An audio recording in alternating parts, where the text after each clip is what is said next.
Seas bienvenido una vez más a un discipulado del Ministerio La Iglesia La Reunión. El pastor Chito Rendón te saluda, te bendice y le pide a Dios que seas prosperado en todo, así como prospera tu alma. Haces bien de escuchar esta enseñanza porque nos va a edificar.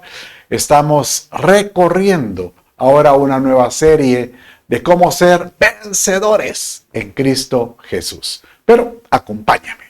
Padre, te damos gracias por tu amor, tu misericordia, tu bondad. Padre mío, dirige nuestros pasos. Dirige, Señor, nuestra vida. Y yo, Señor, te ruego, te pido, bendice a aquel que anda preocupado, angustiado o tiene algún problema. Dale la solución, Señor, te lo pido. Ayúdalo. De esta manera te entregamos esta reunión en el nombre de Jesús, tu Hijo. Amén, amén y amén. Bueno, ¿por qué es importante ser un vencedor?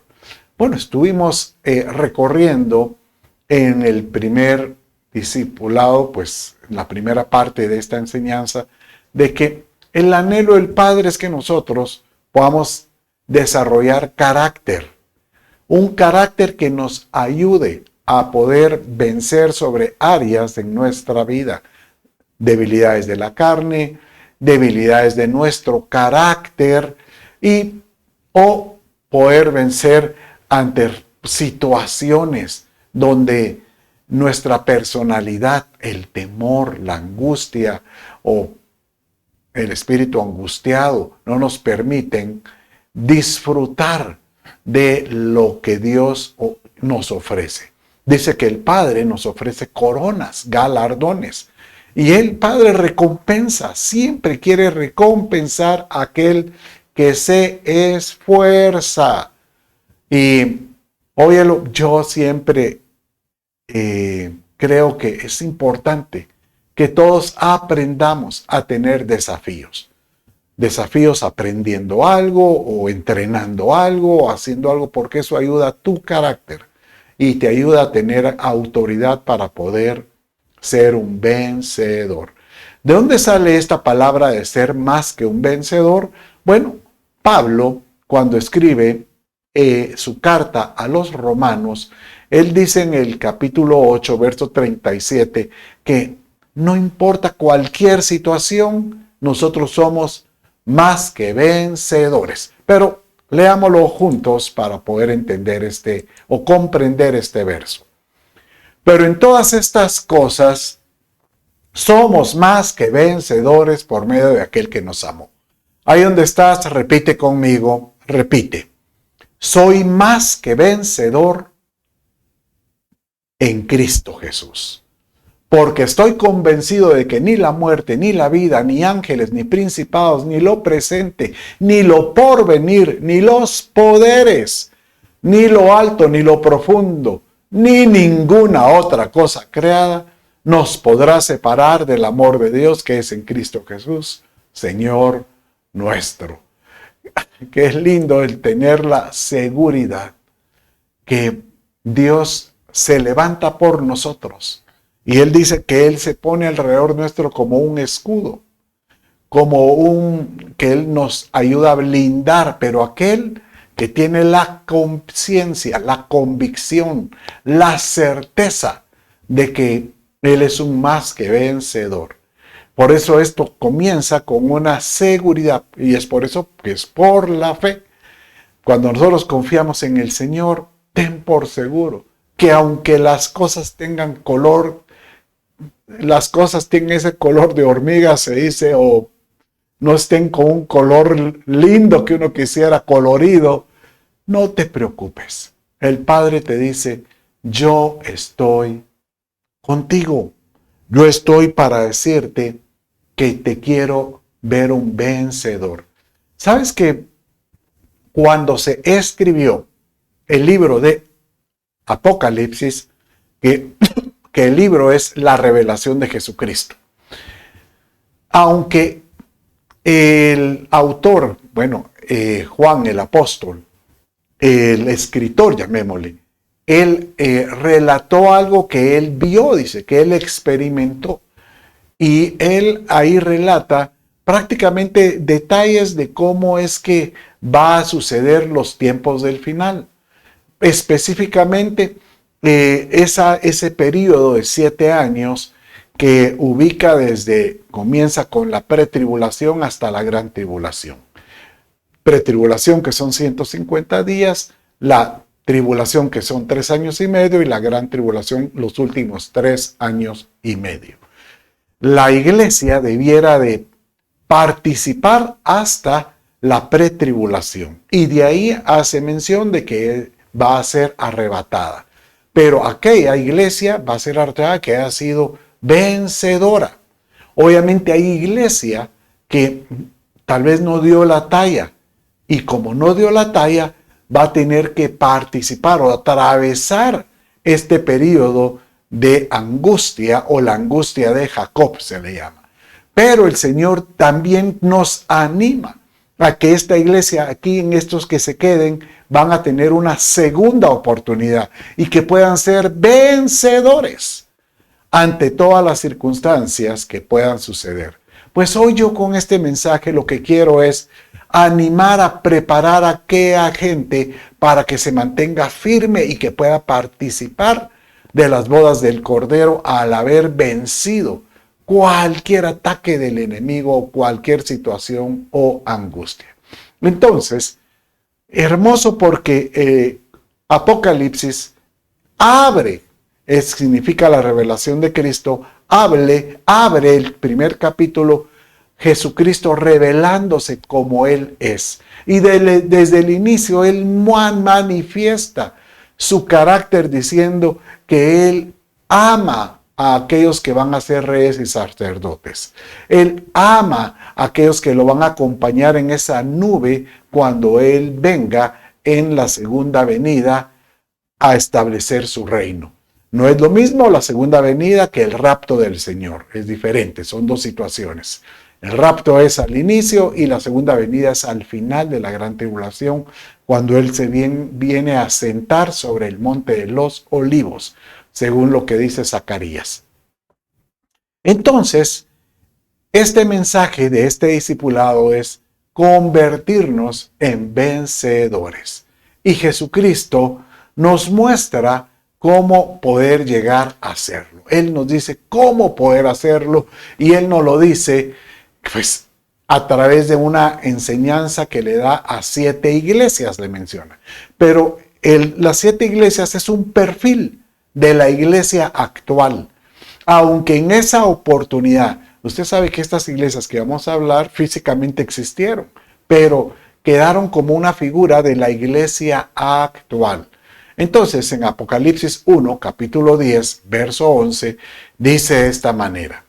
Juan el apóstol, que escribió el libro, dice: y estaba yo en el Espíritu en el día del Señor, y oí detrás de mí una gran voz como sonido de trompeta, que decía: escribe en un libro lo que ves, y envíalo a las 7 iglesias: Éfeso, Esmirna, Pérgamo, Tiatira, Sardis, Filadelfia y Laodicea. Bien, estas 7 ubicaciones realmente existieron, ubicadas en el Asia Menor o en Turquía, pero actualmente muchos de estos lugares donde se ubicó la sinagoga de Éfeso, por ejemplo, son sitios arqueológicos destinados para el turismo, ¿verdad? Para ir a visitar, ir a tomar fotos. Yo tuve la dicha de poder conocer la mayoría de estos 7 lugares, y realmente es una tristeza saber de que la presencia del Espíritu Santo estuvo en estos lugares y estos le dieron la espalda y ahora se convirtieron hasta con otras creencias, incluso otra religión, ¿verdad? Entonces, ¿por qué quedó plasmado? Para la iglesia actual. Nosotros somos la iglesia actual. Y desde Éfeso hasta la Odisea se hallan cualidades, características del carácter del creyente, pero también se encuentra una cronología como de etapas del desarrollo de la iglesia desde sus inicios hasta el final. En otras palabras, la iglesia del final va a ser la Odisea, la iglesia que se queda, pero el Señor espera que pueda salir victoriosa en la gran tribulación o en ese tiempo de angustia, llamémosle, ¿verdad? Entonces, cuando Jesucristo habla de él, por ejemplo, aquí habla como que su voz es sonido de trompeta. Y él dice que cuando él venga por su iglesia en el rapto, él se va a anunciar con voz de mando, con trompeta de Dios, dice, ¿verdad? Y aquellos que estuvieron en Cristo, aquellos que murieron en Cristo o durmieron en Cristo van a resucitar. Y después luego los que estemos vivos, que yo creo que tal vez tengamos la dicha de verlo, vamos a juntarnos con él. Pero lo mismo, esa misma voz fue la que oyó Pablo o Juan, Juan el apóstol, cuando lo llevó en el espíritu a diferentes lugares de esta secuencia de eventos que aparecen en los libros, en los diferentes capítulos del libro de Apocalipsis. Entonces, el mensaje que busca es de exhortar y de poder animar a la iglesia para que no atraviese estas cosas del final. Entonces, dice en el verso 19, siempre el capítulo 1 y 20, capítulo 1, versos 19 y 20, dice así: escribe pues las cosas que has visto y las que son, y las que han de suceder después de estas. En otras palabras, las que viste, las que son y las que van a suceder. O sea que estuvo Juan en el espíritu, fue llevado en el tiempo en diferentes etapas.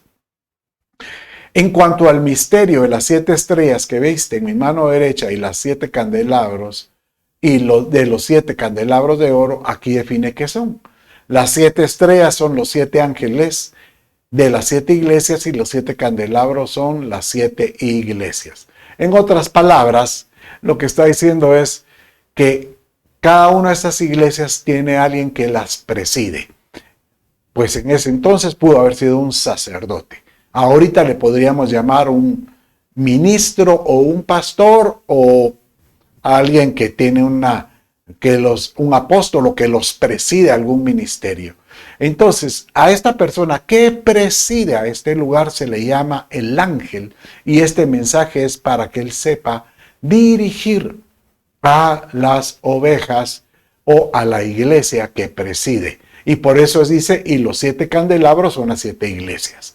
Entonces, aquí hay un mensaje para que cada uno pueda entender que lo que se le dice a Pedro, se le dice a Juan. O sea, que la reflexión, la exhortación que se le dice al ministro que dirige la iglesia, esa misma exhortación es para aquellos que la reciben.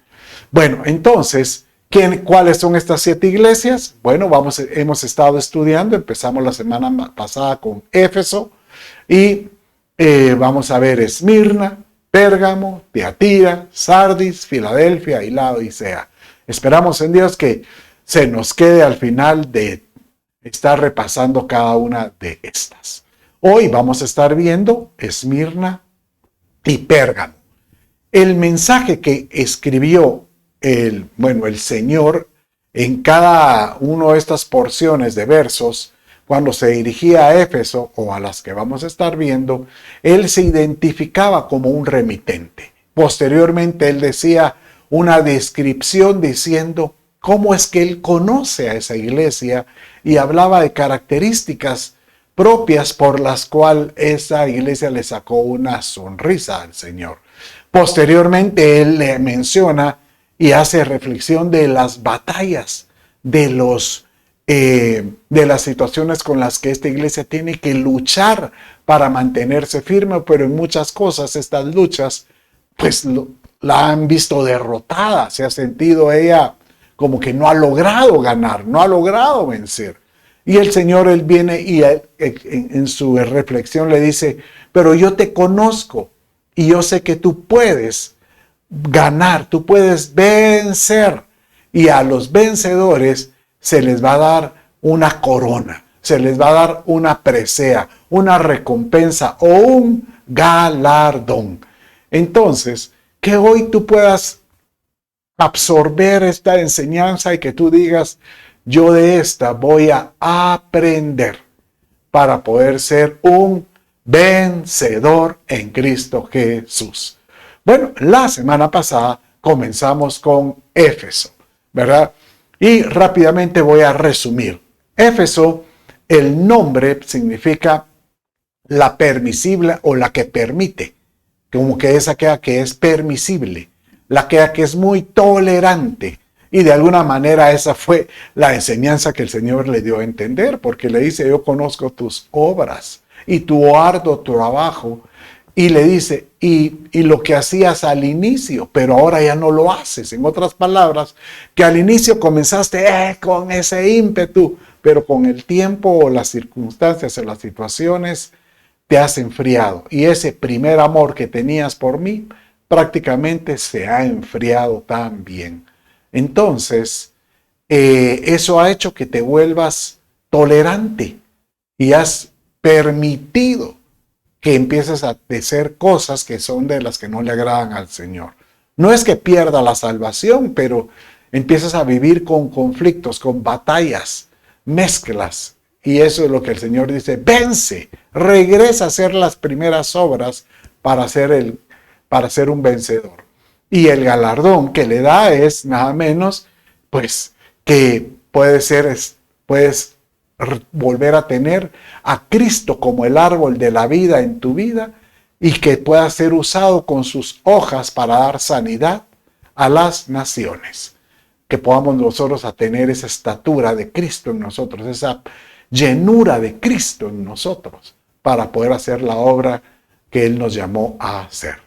Bueno, entonces, siendo así, vamos a empezar ahora viendo la iglesia de Esmirna. Esmirna significa mirra. ¿Qué es mirra? Bueno, es una especie. Esa especie es muy usada para embalsamientos. Y cuando uno habla del término embalsar, pues obviamente nos relata que está vinculada con la muerte, con algo triste, con una lucha contra la vida, ¿verdad? Una pelea. Bueno, y de alguna manera, esta enseñanza de Esmirna gira alrededor de cómo es que esta iglesia estuvo batallando y tiene batalla fuerte que en algunos casos la puede estar llevando hasta la muerte. Mirra, ¿verdad? Bueno, comienza hablando del remitente. Entonces Jesucristo se presenta. Acuérdense que en Éfeso Jesucristo se presentó como aquel que tiene tiene los 7 candelabros de un lado y las 7 estrellas del otro. Entonces, dice aquí ahora, y escribe al ángel de la iglesia de Esmirna, en Esmirna. El primero y el último, el que estuvo muerto y ha vuelto a la vida, dice esto. ¡Qué lindo! Aquí nos habla del resucitado. En otras palabras, está diciendo, Esmirna, tú que te estás peleando esa batalla fuerte, recuerda que yo ya tuve una batalla, dice Jesús. Y mi batalla fue contra la muerte. Sórbida es la muerte en victoria, decía Jesucristo, y Él la venció. Entonces, en otras palabras, le está diciendo, no importa el tropiezo, no importa las pruebas, no importa lo que tengas, puedes vencer porque yo ya vencí, dice Jesucristo. Aleluya. Bendito sea Dios por nuestro Señor Jesucristo, que Él nos permite y nos dice, yo te he hecho victorioso porque yo ya vencí. Y Él venció a la muerte. Aleluya. Bueno, ¿qué tipo de batalla tuvo Esmirna? Bueno, dice entonces en Apocalipsis capítulo 2, versos 9 y 10. Leámoslo juntos. Mire, dice así. Yo conozco tu tribulación y tu pobreza, pero tú eres rico. Mire, aquí hubo un paréntesis. Prácticamente él está diciendo como que tú te crees pobre y realmente tú tienes una riqueza que ni te has dado cuenta que la tienes. Bueno, y sigue diciendo después. Y la blasfemia de los que se dicen ser judíos y no lo son. O sea, en otras palabras, que esta iglesia empezó a tomar otro tipo de tradiciones. No es que la tradición del judaísmo sea mala, no. El problema es que la tradición del judaísmo es para los judíos, para los hebreos. Pero nosotros que somos iglesia gentil, ¿cómo queremos judaizarnos si no somos hebreos? Y dice después, sino que son sinagoga de Satanás. O sea que y llega un momento que aquellos que empiezan tomando diferentes influencias no se dan cuenta que están buscando, que están tomando influencias diferentes.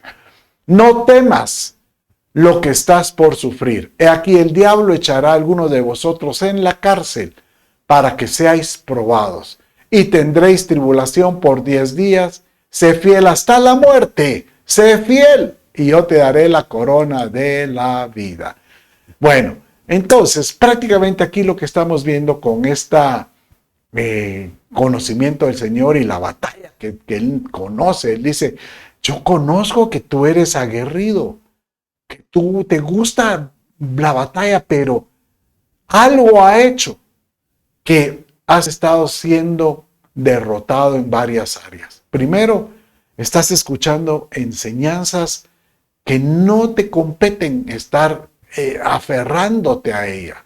Y muchas de estas te hacen creer como que si fueras muy especial. Y esto es lo que prácticamente Satanás se sentía muy especial por estar muy cerca de una posición con Dios. Y como esto es diabólico, el diablo solo viene a atar, dice que echará a estas personas en prisiones del corazón, ¿verdad? Y donde van a ser atribulados. Entonces, ¿por qué la importancia de mantenernos firmes en ese tipo de batallas o de pruebas? Porque la Escritura dice que la prueba moldea, la prueba nos da forma. La prueba realmente puede ser una bendición. Dice en Hechos 14:22 que los apóstoles fortalecían los ánimos de los discípulos, exhortándolos a que perseveraran en la fe, diciendo, es necesario que a través de muchas tribulaciones entremos al reino de Dios. O sea que la prueba moldea, como hablamos al inicio, el carácter se puede moldear por medio de la prueba. Y el carácter nos puede dar ser más que vencedores. Y en 1 Pedro 5:9 dice, pero resistid, aquellos que están en prueba, resistid firmes en la fe, sabiendo que las mismas experiencias de sufrimiento se van cumpliendo en vuestros hermanos en todo el mundo. Miren, qué lindo esto, porque lo que dice es en 1 Pedro 5:9 es que las tribulaciones nos moldean el carácter, claro, pero no estás solo, no estás solo. Todo creyente tiene sus batallas. Todo creyente tiene que enfrentar adversidades. Todos tenemos que enfrentar situaciones que van a tratar de golpearnos o de botarnos de nuestra caminata, de nuestra de poder llegar a esa victoria en Cristo Jesús. Hoy el Señor te dice, no permitas que la prueba te venza, sino que la prueba fue enviada para levantarte, para sostenerte, para que seas un vencedor. Y al que vence, yo le voy a dar un galardón. Entonces, Esmirna tiene su galardón. Y dice en Apocalipsis 2:11 de esta manera: el que tiene oído, oiga lo que el Espíritu dice a las iglesias. Y aquí a Esmirna le dice, el vencedor no sufrirá daño de la muerte segunda. No sufrirá daño de la muerte segunda. ¿Por qué entender qué es la muerte segunda? Mira, dice que aquel que tiene a Cristo Jesús en el corazón y es victorioso y no le da la espalda, obviamente la salvación le da entrada al reino eterno, por supuesto. Pero, siempre hay un pero. El pero es que aquel que crea estar firme y sin querer le da la espalda al Señor, es muy fácil que pierda la salvación. Entonces, prácticamente, al morir, prácticamente él ya no duerme como el creyente, como el cristiano, que dice que cuando muere, él no muere, sino él duerme, esperando las bodas del Cordero o la redención eterna.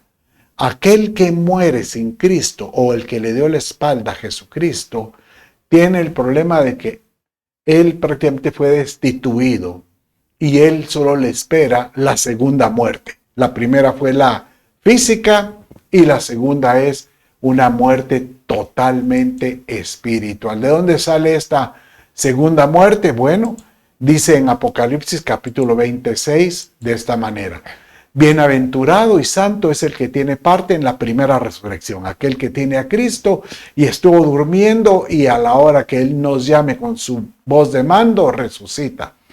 La muerte segunda no tiene poder sobre estos, sino que serán sacerdotes de Dios y de Cristo. Aleluya. Y reinarán con Él por 1000 años. No participarán de la muerte segunda.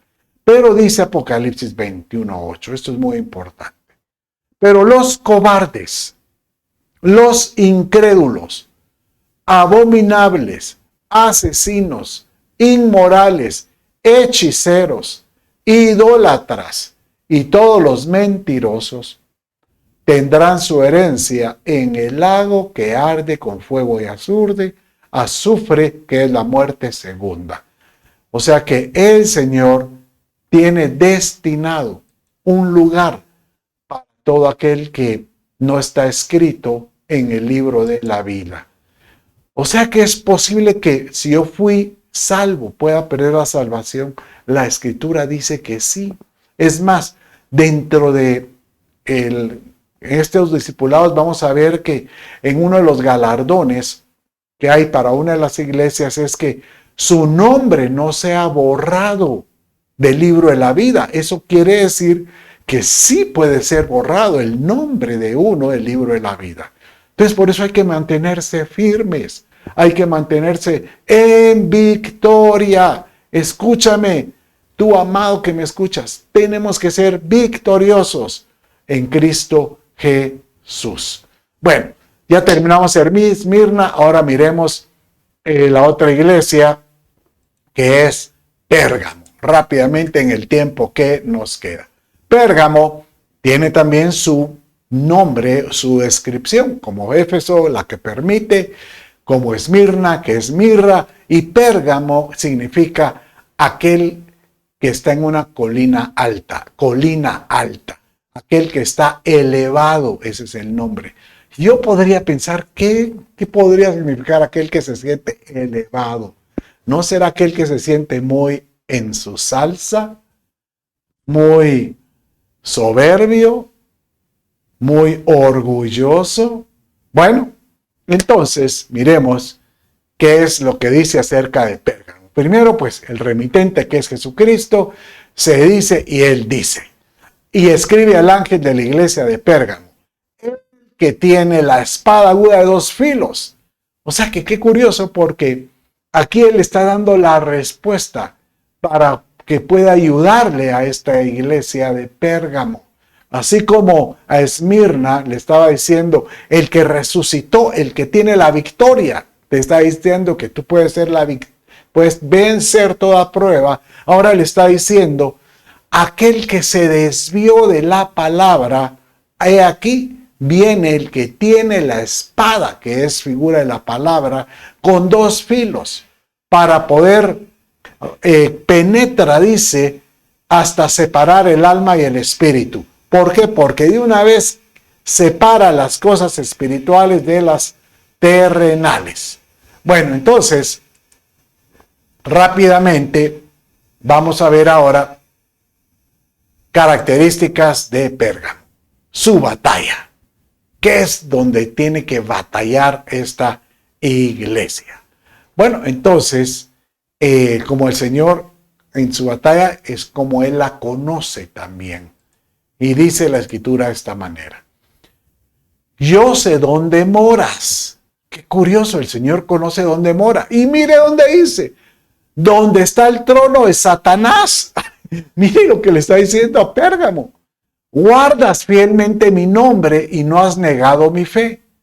Aún en los días de Antipas, mi testigo, mi siervo fiel, que fue muerto entre vosotros, donde mora Satanás. Bueno, solo aquí hay una exhortación, y yo diría como que el Señor descubre a aquellos de su, realmente, de su cubierta, como que Él viene y Él los pone al descubierto, porque dice que éste camina fielmente en Él, o sea, Él es creyente, tiene fidelidad al caminar confesando a Cristo y que no niega su fe en Cristo. O sea, este es de aquellos creyentes que andan testificando de que son cristianos a diferentes lugares, pero están mezclados con muchas cosas del mundo.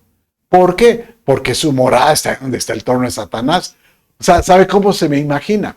Por ejemplo, usted ha oído hablar de Lot. El justo Lot le llamaba al Señor. Bueno, Lot fue salvo, por supuesto, si se le llamaba el justo Lot. Pero dice que él, cuando tomó un lugar por habitación, escogió Sodoma y Gomorra.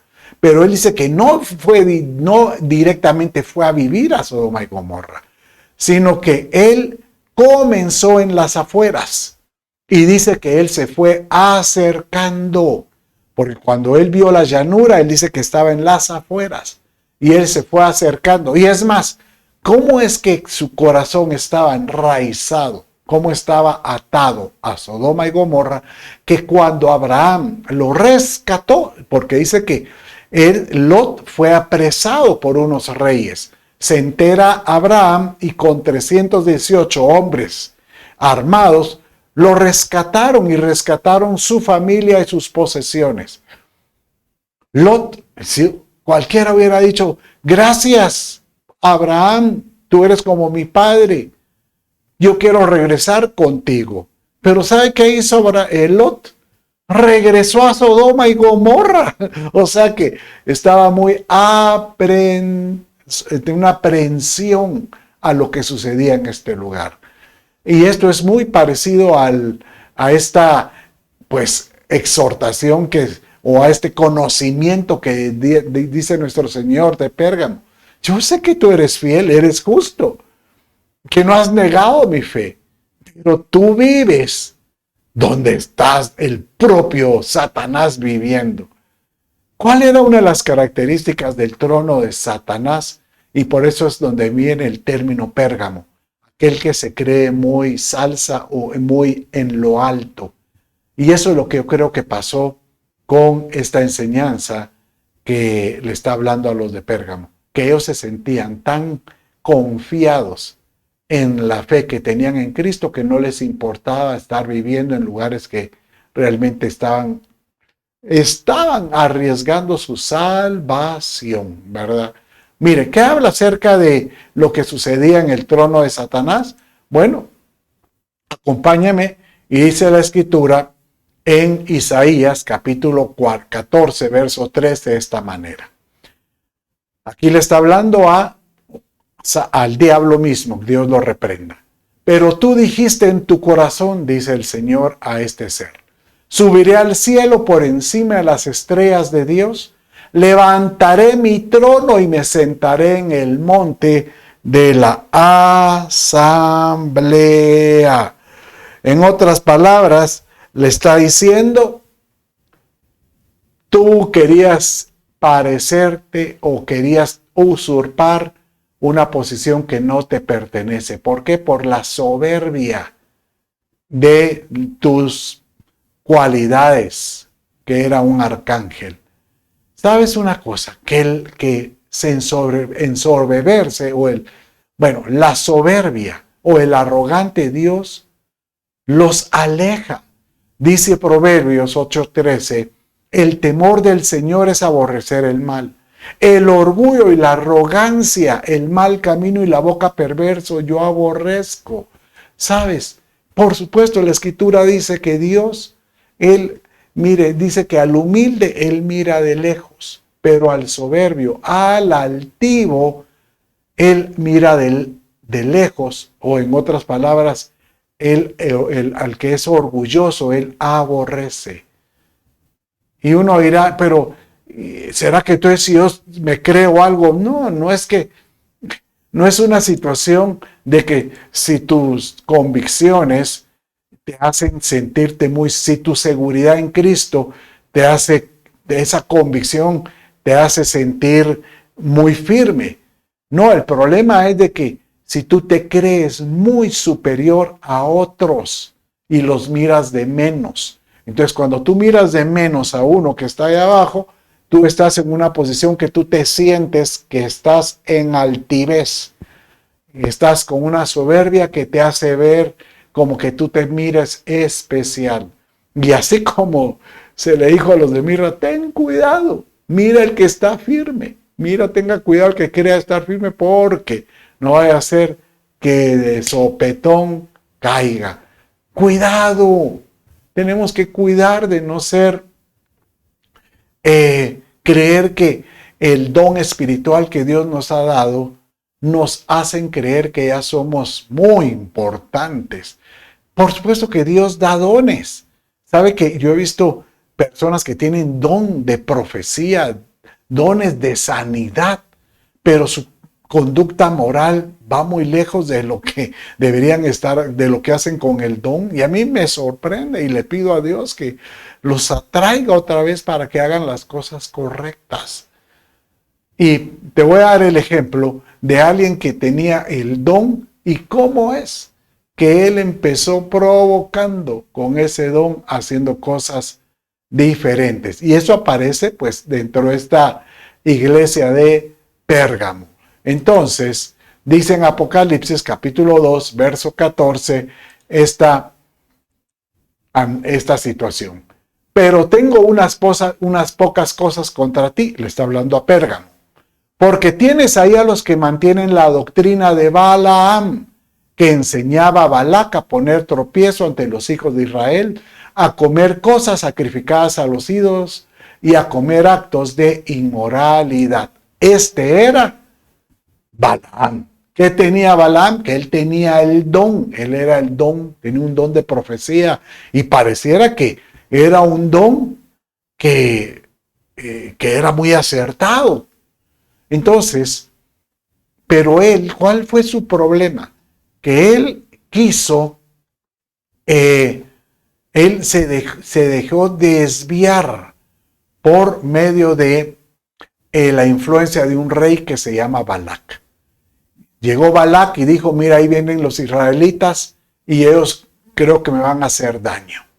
Entonces, en lugar de hacer negociaciones de paz, él dijo, no, Balaam, maldícelos. Tú eres un profeta, maldícelos.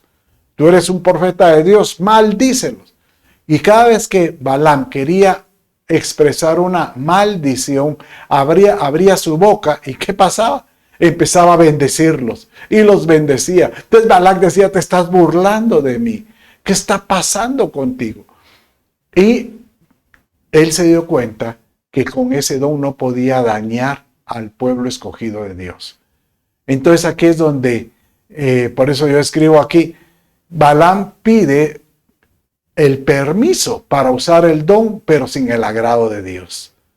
Y literal, posteriormente, él viene y le vuelve a pedir a Dios la forma de ser usado y Dios se lo permite. ¿Sabe que curiosamente la forma como Balaam logra votar o logra influenciar, o hacerle daño al pueblo de Israel, es que le dijo a Balac, ¿sabes qué hay que hacer? Mete dentro de sus filas a mujeres con otras creencias, mujeres libertinas, mujeres que tengan otro tipo de conducta, y vas a ver si rápidamente los hombres no se adhieren a esa conducta. Y literal eso fue lo que hizo Balac, ¿verdad? Bueno, Romanos capítulo 12, verso 2, habla acerca de que nosotros tenemos que comprobar cuál sea la buena voluntad de Dios agradable y perfecta. Que nuestro anhelo, Señor, no permitas que un don, no permitas que mi conocimiento de ti me haga creer algo, sino que yo pueda estar bajo tu voluntad. Que, Señor, que pueda yo desear hacer tu voluntad en todo sentido. Y Isaías 67 dice que algo agradable a Dios son nuestras ofrendas agradables. Subirán como ofrenda agradable sobre mi altar y yo glorificaré la casa de mi gloria. En otras palabras, aquí te está diciendo que todo lo que nosotros hacemos como sacrificios que le presentamos a Dios, suban, que tenemos la seguridad que suba como un olor agradable al Señor. Que tu conducta, que todas tus acciones, lo que tú procedes a hacer en cualquier servicio ante Dios, tú te garantices que sea agradable al Señor. Aleluya.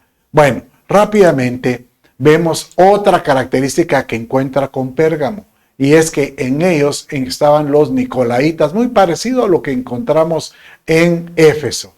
Y dice de esta manera: así tú también tienes algunos de la misma manera, mantienen la doctrina de los nicolaitas. Hablaba hace un rato la doctrina de los de Balaam. Y ahora los nicolaitas, por tanto arrepiéntete, si no vendré ante ti pronto y pelearé contra ellos con la espada de mi boca.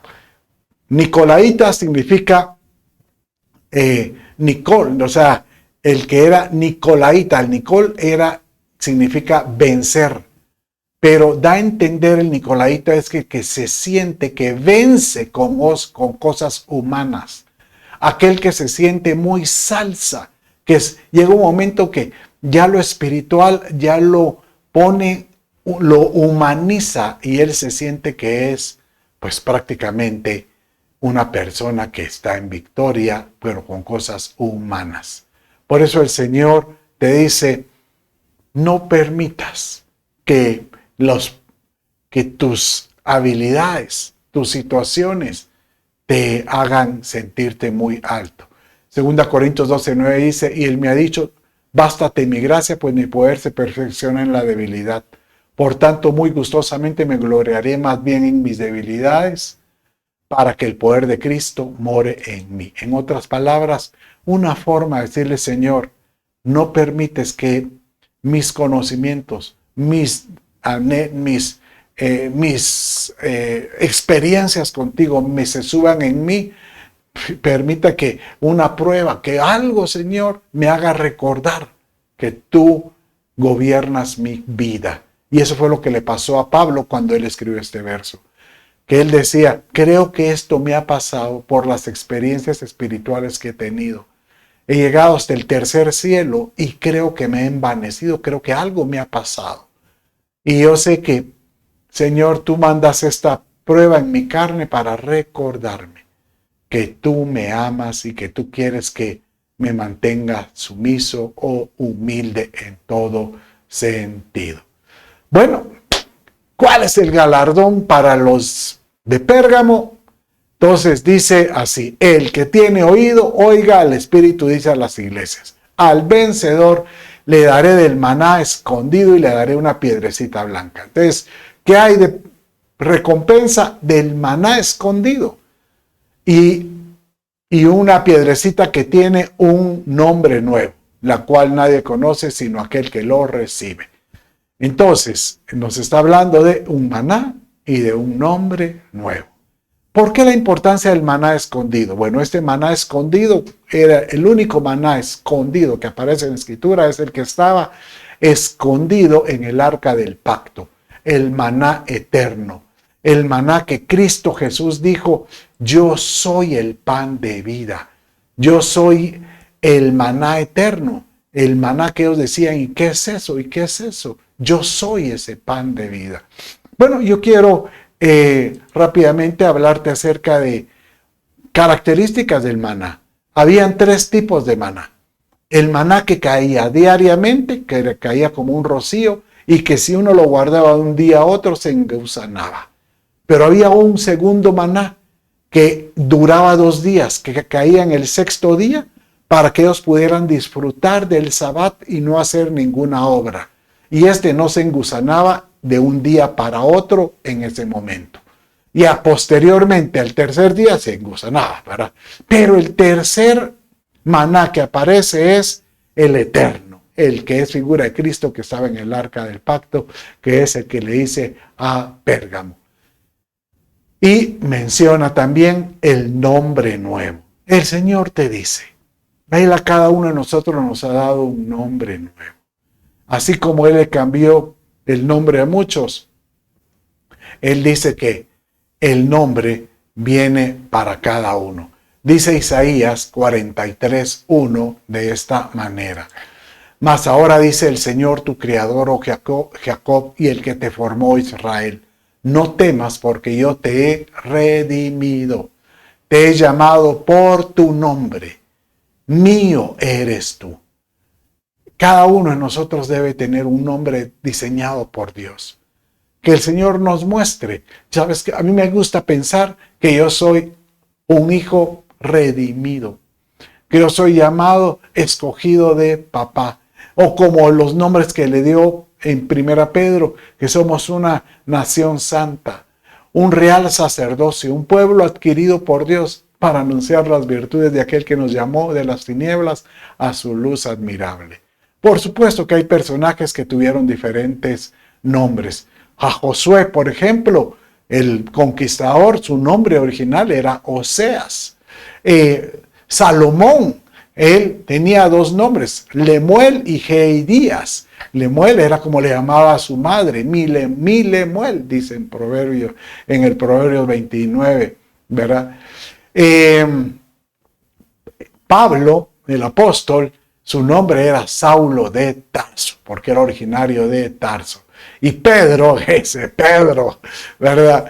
Él tenía pues prácticamente, su nombre era Simón, y se le puso en el nombre griego Pedro, que significa piedra, o Cefas, que era en el arameo.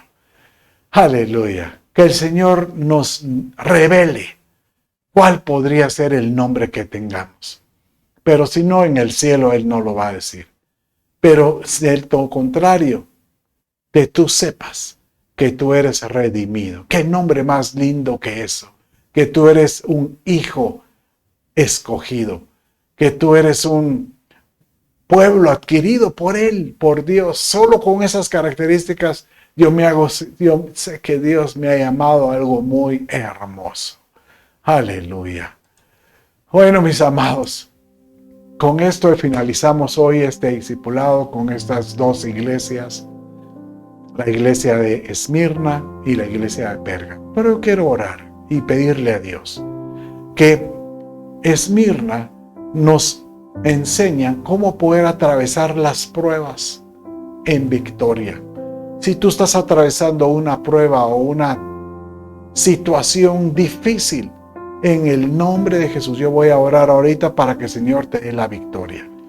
O que seamos, y si estás atravesando como Pérgamo, si sientes que el conocimiento o la posición o tu conocimiento, llamémosle, ¿verdad?, del Señor te hacen sentir algo muy especial o muy particular, hoy el Señor te dice, bájate, bájate.